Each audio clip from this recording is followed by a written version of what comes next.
あれから僕たちは何かを信じてくれたかな。夜空の向こうには明日がもう待っている。誰かの声に気づき僕らは身を潜めた。公園のフェンス越しに夜の風が吹いた。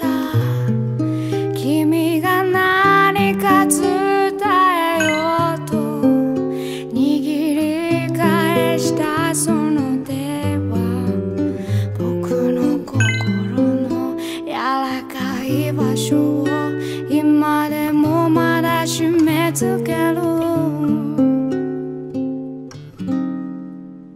あれから僕たちは何かを信じてくれたかな。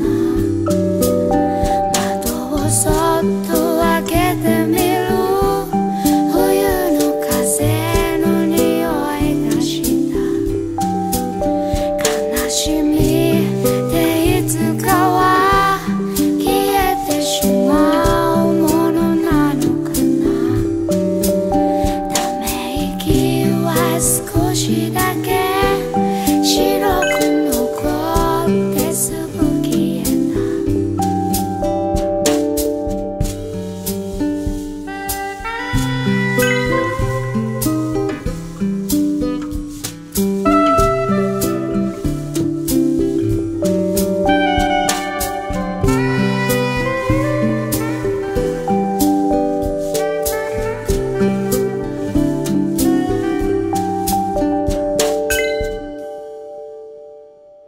歩き出すことさえもいちいちためらうくせに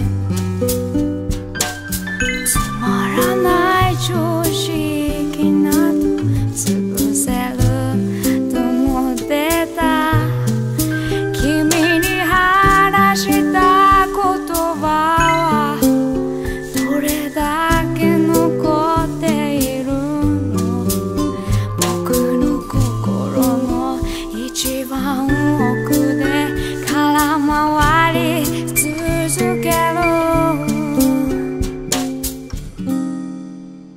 あの頃の未来に僕らは立っているのかな。全てが思うほどうまくはいかないみたいだ。